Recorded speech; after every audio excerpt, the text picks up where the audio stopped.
kita bicara mengenai konsep pembangunan kebudayaan di Sleman ini terlebih dahulu harus dikembalikan pada roh dasarnya dulu, yaitu visi pemerintah Kabupaten Sleman, yaitu terwujudnya Sleman sebagai rumah bersama yang cerdas, sejahtera, kemudian mampu berdaya saing, menghargai perbedaan, dan berjiwa gotong royong. Sehingga dari inilah kemudian kita arahkan bagaimana strategi kebijakan pembangunan kebudayaan, dengan tetap melihat sebenarnya kebijakan pembangunan ini melihat potensi yang dimiliki oleh kesatuan wilayah di Sleman, jadi yang dinamakan dengan strategi Kebrat Papat Limo Pancer. Inilah artinya sebenarnya sederhana saja, kita melihat pembangunan kebudayaan ini dengan melihat potensi yang ada di arah lor atau utara, wetan atau timur, kidul atau selatan, barat atau kulon di dalam bahasa Jawanya, dan Sleman Tengah. Nah inilah, di situ akan muncul. Masing-masing wilayah ini, 5 arah ini punya potensi keunggulan. Nah, yang ingin saya jelaskan misalnya wilayah timur. Wilayah timur itu ada Prambanan, ada Kalasan, ada Berbah. Ini potensinya adalah peninggalan masa lampau, artinya candi di situ. Sehingga peninggalan masa lampau dalam bentuk candi ini kemudian didorong, didrive sedemikian rupa untuk membesarkan Sleman ini dengan pengembangan wisata candi, kemudian berbagai event-event yang berkaitan dengan persoalan candi, sehingga akan menambah kebesaran nama Sleman.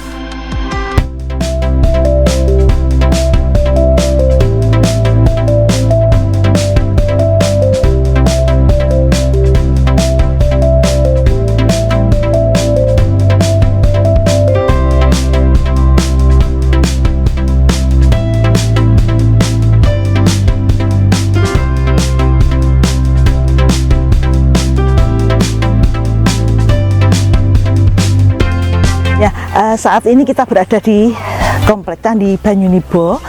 Secara administratif, Candi Banyunibo ini terletak di Dusun Cepit, Kalurahan Bokoharjo, Kapanewon Prambanan, Kabupaten Sleman DIY. Candi ini menarik sekali karena apa? Candi Banyunibo ini terletak di hamparan dataran yang luas ya.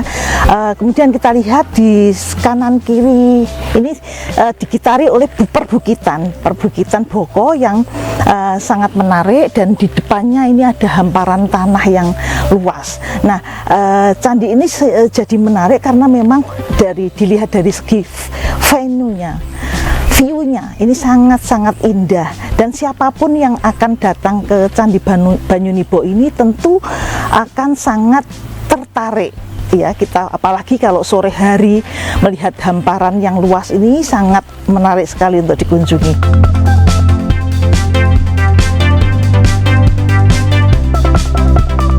Candi Banyunibo ini ada relief yang sangat menarik ya, yaitu relief yang disebut relief Dewi Hariti. Nah, Dewi Hariti ini adalah salah satu dulunya merupakan seorang raksasa perempuan yang suka makan anak-anak ya. Kemudian setelah melalui transformasi, Dewi Hariti ini kemudian menjadi seorang yang melindungi anak-anak ya. Setelah mendapat ajaran Buddha, kemudian Hariti ini menjadi Dewi pelindung anak-anak, dan dia disebut Dewi Kesuburan setelah melalui transformasi ini.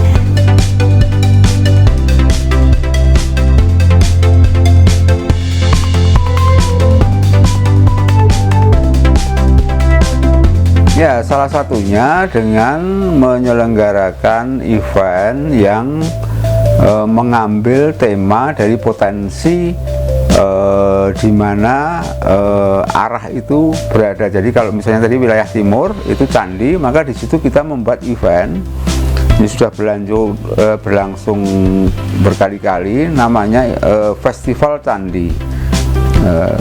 Festival Candi. Jadi Festival Candi ini bagaimana mengangkat kebesaran candi itu dalam sebuah perform kebudayaan, bisa dalam bentuk tari, bisa dalam bentuk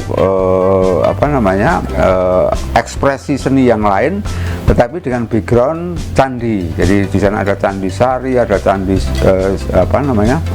Banyunibo, Barong dan sebagainya. Kita mengambil lokasi-lokasi yang di tempat candi itu.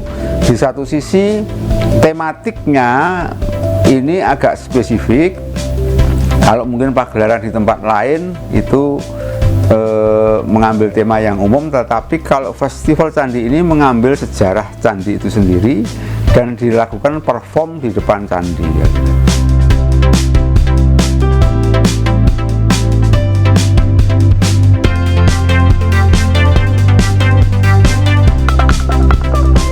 Kita lihat bahwa toleransi kehidupan agama itu ternyata kan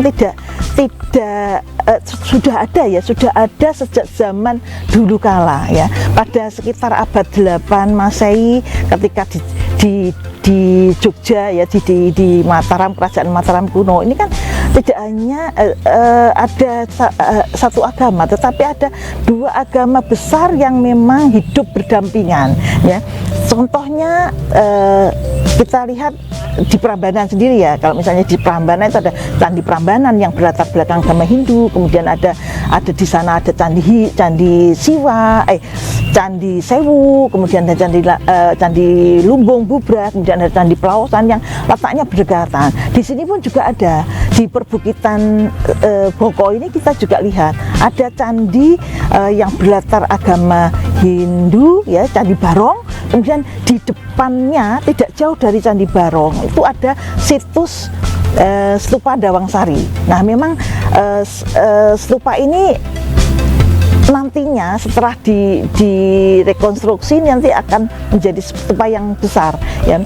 Jadi ada dua candi yang berlatar belakang agama yang berbeda yang hidup berdampingan pada saat itu, dan toleransi itu hingga saat ini kita bisa lihat ya, kehidupan keagamaan di saat ini kita jumpai juga ada toleransi yang luar biasa begitu.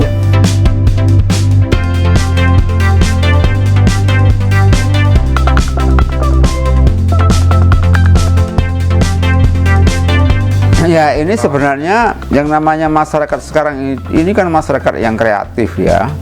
Dan sekarang itu industri kreatif ini menjadi sesuatu harapan untuk meningkatkan kesejahteraan masyarakat. Maka setiap masyarakat di dalam lingkungannya itu akan menangkap potensi, kesempatan yang ada dengan membaca potensi yang dimiliki. Jadi kalau sekarang misalnya ada bermunculan usaha-usaha di tingkat desa, itu pasti mereka akan misalnya mengembangkan pariwisata ya, BUMDes misalnya ya, kemudian di situ salah satu usahanya adalah wisata. Pasti kalau di timur ya usahanya wisata yang berbackground peninggalan masa lampau, karena disitulah yang memiliki sebuah daya tarik. Dari kegiatan candi ini memang nanti kita harapkan masternya itu memang candi, tetapi kemudian ditarik ke masyarakat supaya masyarakat bisa jadi candi menjadi atmosfernya masyarakat di dalam rangka untuk meningkatkan kesejahteraan mereka dengan berbagai ekspresi kegiatan yang memberikan keuntungan bagi masyarakat.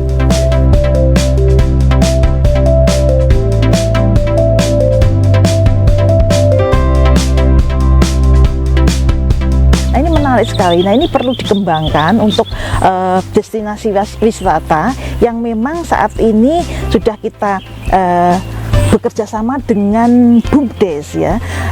Kita juga bekerja sama dengan pemerintah Kabupaten Sleman untuk mengelola bersama-sama Candi Banyunibo ini. Kemudian BUMDes ini memang karena mempunyai tanah di sekeliling ini, tanah kas desa yang masyarakat ini juga ingin tentu saja kehadiran Candi Banyunibo ini tentunya bisa menggugah semangat masyarakat untuk tetap bisa melestarikan dan juga bisa memanfaatkan. Tentu saja harapannya kita untuk mensejahterakan kehidupan masyarakat seperti itu.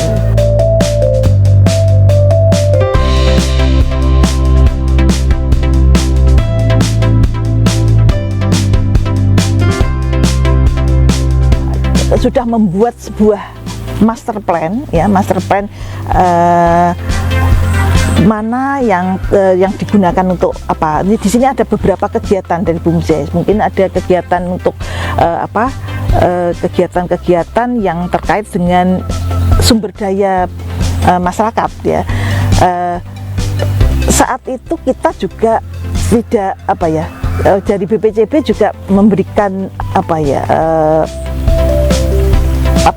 istilahnya pendampingan dalam rangka misalnya untuk pemandu wisata, kemudian juga pendampingan untuk pembuatan souvenir, kemudian juga menggali potensi desa untuk jenis-jenis makanan tradisional. Kemudian di sini juga ada dikembangkan juga untuk panahan jemparingan. Nah itu dan ini alhamdulillah memang dari BUMDes, dari kerjasama BUMDes ini memang selalu dalam rangka untuk menata lingkungan ini. BUMDes juga selalu berkoordinasi dengan BPCB.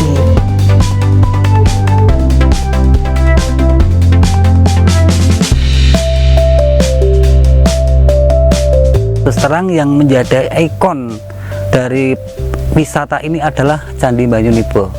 Jadi paling tidak kita harus mempunyai suatu hubungan yang baik atau sinergitas antara BUMDes dengan BPCB Yogyakarta.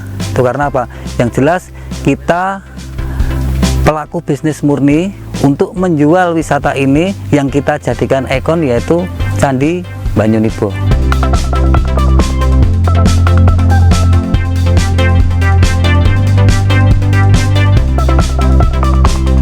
Saya berharap pengunjung yang datang ke Candi Banyunibo itu tidak hanya menikmati suasana atau tidak hanya melihat candinya, bentuknya yang indah, yang memang sangat menarik, tetapi juga harus bisa mengambil nilai-nilai filosofi yang ada di dalamnya, bagaimana masyarakat dahulu